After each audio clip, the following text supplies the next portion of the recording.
Donc c'est Hervé Bourgault, qui est ingénieur fédération d'identité à Renater et qui va intervenir désormais.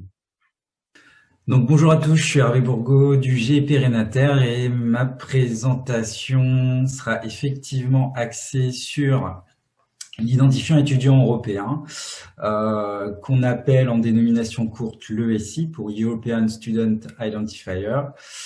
L'idée de cette présentation, je vais essayer vraiment d'être didactique afin que tout le monde comprenne bien les enjeux liés à l'introduction de cet identifiant dans le SI des établissements.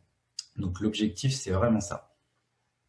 Et donc pour débuter cette présentation, il me semblait pertinent de s'intéresser au pourquoi.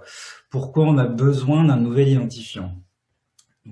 Pour répondre à cette question, une remise en contexte rapide qui va un peu coller au discours qui a été que vous avez eu avant et les différentes interventions. C'est qu'effectivement, on a Erasmus qui se digitalise afin, on l'a dit, d'alléger la charge administrative des personnels ERI d'une part et d'autre part, pour les étudiants, simplifier la vie des étudiants en mobilité à travers l'accès à un certain nombre de services.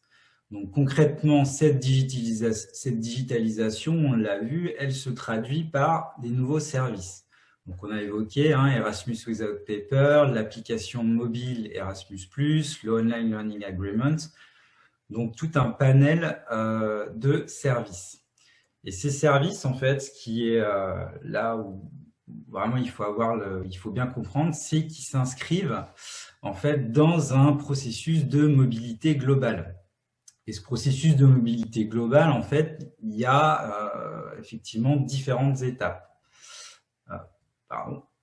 Donc la première, c'est effectivement tout ce qui va concerner les échanges de données inter-établissements via le service Erasmus Without Paper. Donc des échanges de données entre l'établissement d'origine et l'établissement d'accueil. Donc ça, c'est des échanges qui ont lieu en amont effectivement d'une demande de mobilité. Donc c'est le premier step.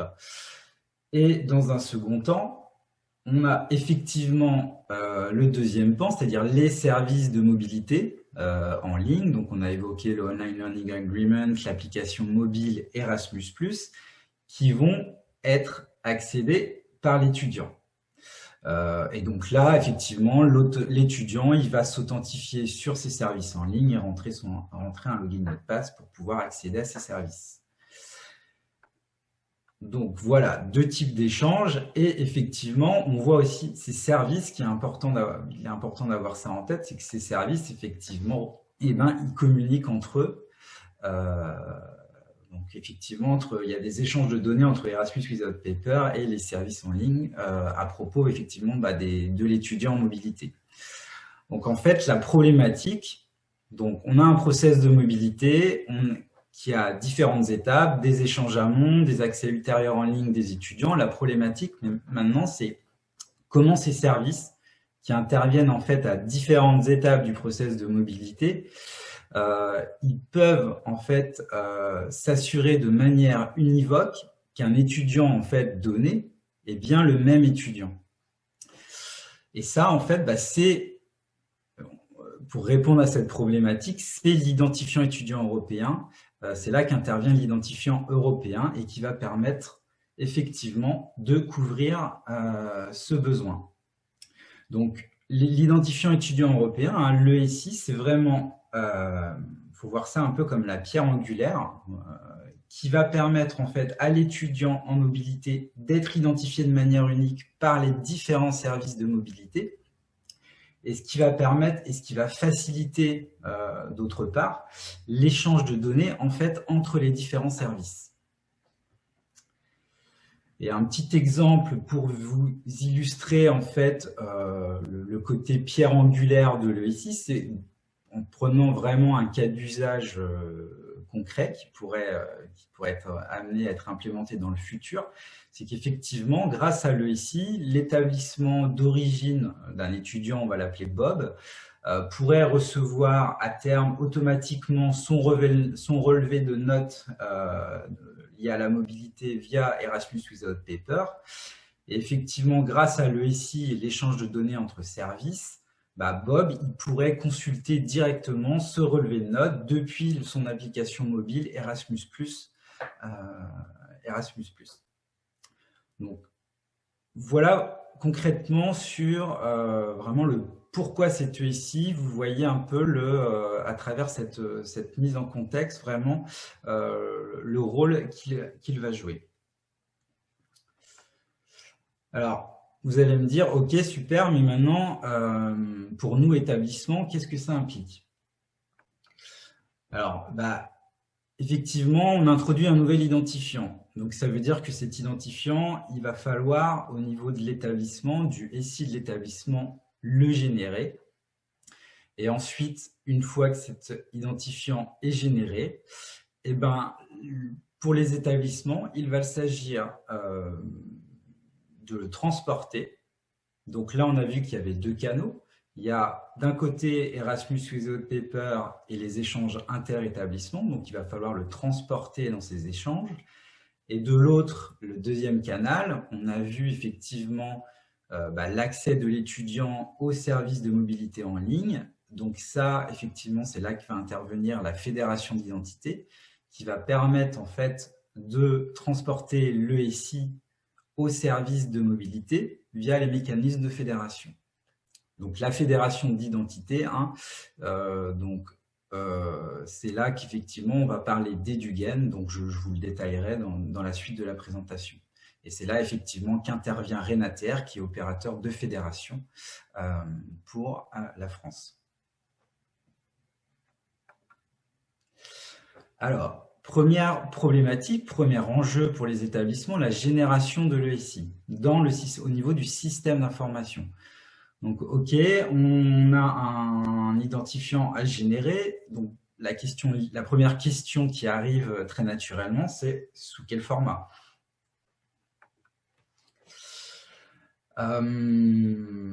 Donc, le format, les principes directeurs pour cet identifiant, ce qui a vraiment les deux points importants à retenir, c'est que l'ESI, il se base sur un identifiant qui est déjà présent au niveau des systèmes d'information des établissements. C'est-à-dire qu'il va se baser sur l'identifiant national étudiant qu'on appelle l'INE. Donc, normalement, au niveau des établissements français d'enseignement supérieur, chaque étudiant enregistré a normalement un INE qui lui est affecté. Donc, premier principe directeur de l'ESI, il va se baser sur cet identifiant national étudiant. Deuxième principe, c'est qu'il va être, cet ESI, transporté via un attribut. Alors, le nom va être un peu barbare pour les personnels non techniques, mais qui s'appelle le Shack Personal Unique Code, qui a un format. Donc là, sur la slide, vous voyez en fait ce à quoi il va ressembler. Il y a un espace de nommage, effectivement, une sorte de préfixe. Et effectivement, là, derrière le préfixe, en fait, un code pays et l'INE qui va suivre. Donc voilà, ça c'est le format. Ça correspond en fait au format de l'attribut Shack qui est issu en fait d'un schéma. Alors Shack, c'est pour schéma For Academia, c'est un standard pour l'échange de données entre établissements de l'enseignement-recherche à l'échelle européenne. Donc, je ne rentrerai pas plus dans les détails, voilà, sur cet aspect format. Donc, les établissements, effectivement, vont devoir générer cet identifiant et effectivement l'injecter dans le SI de leur établissement. Donc ça veut dire quoi? Ça veut dire effectivement, je génère cet établissement dans la bonne forme et ensuite, effectivement, je l'injecte dans mon SI, c'est-à-dire concrètement, je vais alimenter les référentiels utilisateurs qui en auront besoin. Donc, je pense notamment aux référentiels utilisateurs des outils de gestion de mobilité ou les référentiels utilisateurs de la brique fédération. On y reviendra tout à l'heure dans la présentation. Voilà pour cet aspect génération, ce premier enjeu. Donc, une fois l'identifiant généré, injecté au sein du SI de l'établissement, deuxième enjeu, on l'a vu, c'est le transport de cet identifiant via Erasmus Without Paper, donc pour les échanges inter-établissements. Donc, on revient sur notre process de mobilité juste pour bien fixer le périmètre de ce sur quoi je suis en train de parler. Donc, voilà de quoi on parle en fait, les échanges inter-établissements Erasmus Without Paper. Donc, c'est vraiment le périmètre qui va être concerné, qui va être l'objet de mon discours dans la slide qui suit. Donc, effectivement, là, on a notre ici qui est généré. Il va falloir le transporter dans les échanges Erasmus Without Paper. Et donc, ce qui va être la problématique ici, effectivement, l'établissement il se connecte au réseau Erasmus Without Paper via des outils de gestion de mobilité. Donc, ils ont été évoqués dans les présentations qui ont précédé. Donc, certains établissements, effectivement, vont utiliser des outils de gestion de mobilité fournis par un tiers commercial. Donc, on a évoqué MoveOn, Mobility Online, Teradata, il y en a d'autres. Certains établissements, alors pas forcément d'idées sur le pourcentage d'établissements que ça concerne, mais certains établissements peuvent avoir des outils de gestion de mobilité interne issus d'un développement maison pour se connecter au réseau Erasmus Without Paper.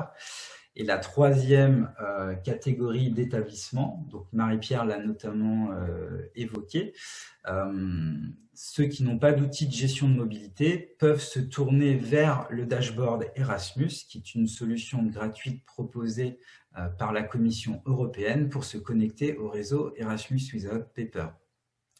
Donc là, le but, effectivement, ça va être d'injecter l'identifiant étudiant européen, EIC, au travers de ces outils.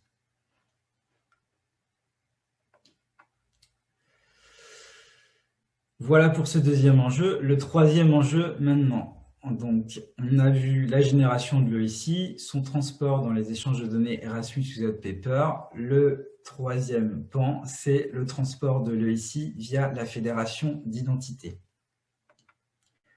Alors, petite introduction sur la fédération, juste pour fixer un peu quelques concepts et pour illustrer le propos qui va suivre. Pour vous expliquer la fédération, je vais prendre l'exemple de la fédération française, qu'on appelle la fédération éducation-recherche. Donc, une fédération, c'est quoi? Concrètement, c'est un cercle de confiance qui met en relation un ensemble de services d'une part, avec un ensemble d'établissements d'autre part. Plus concrètement, ça permet aux utilisateurs des établissements d'enseignement-recherche d'accéder à des services en s'authentifiant avec le compte de leur établissement d'origine. Les types de services dont on parle, donc Franck l'a un peu évoqué, ils sont divers, on a de la ressource documentaire, des ressources de e-learning, des outils collaboratifs, des applications métiers qui peuvent être mutualisées. Quelques chiffres, la Fédération française, c'est 312 établissements et c'est 1301 services. Donc effectivement, les établissements, ils ont accès à un panel de services au sein de cette fédération.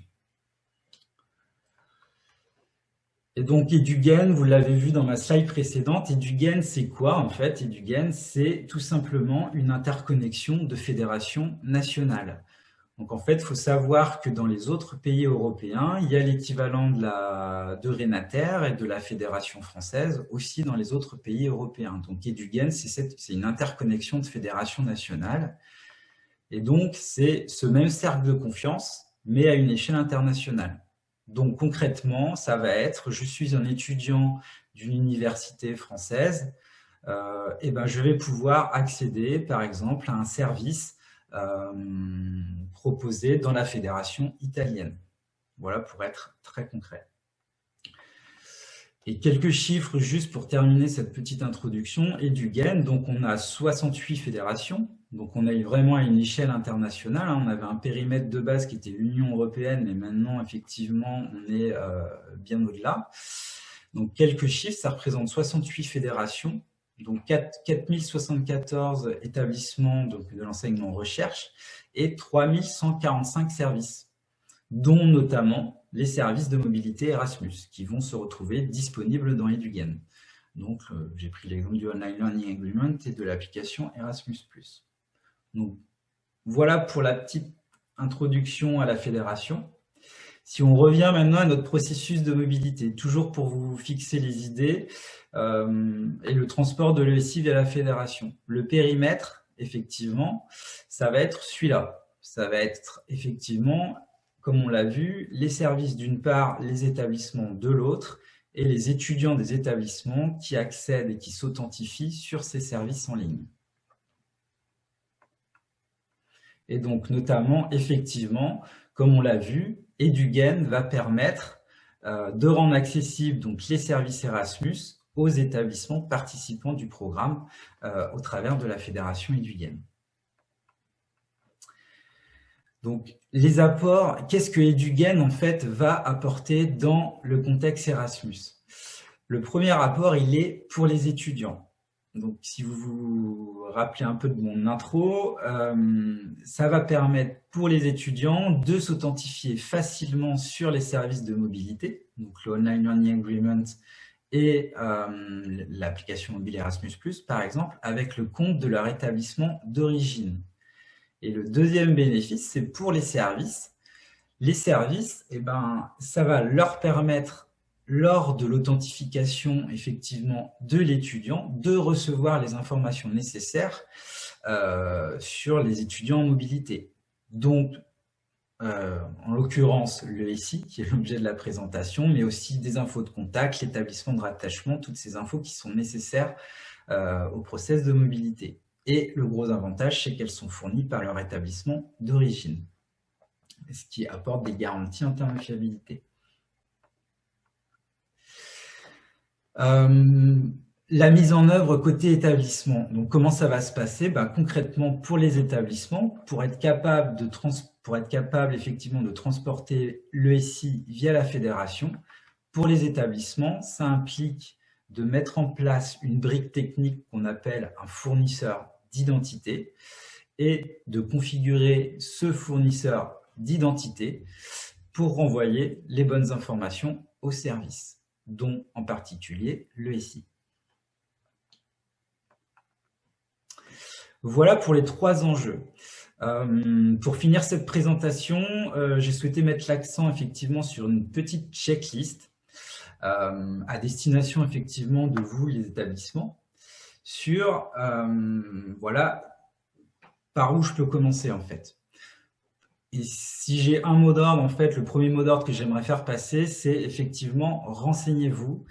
Et il est essentiel en fait d'avoir vraiment le niveau minimum, les prérequis minimum en termes d'information effectivement sur les différents enjeux en fait que j'ai présentés. Donc effectivement, c'est aller consulter la documentation sur l'identifiant européen qui est disponible sur le portail Renater, aller consulter la documentation disponible dans le centre de compétences Erasmus Without Paper qui est très fourni et qui dispose de beaucoup d'informations. Concernant la partie fédération d'identité, vous pouvez consulter les modalités d'adhésion et d'activation de la fédération pour votre établissement. Donc ça, c'est sur le site de Renater également. On a un petit logigramme qui saura en fait vous guider au travers des étapes d'adhésion plus administrative et aussi qui vous donnera une idée des opérations techniques à réaliser. Donc, renseignez-vous. Ayez le niveau minimum d'information effectivement requis effectivement pour être capable d'appréhender tous ces enjeux. Et effectivement, une fois que vous avez le niveau minimum d'information,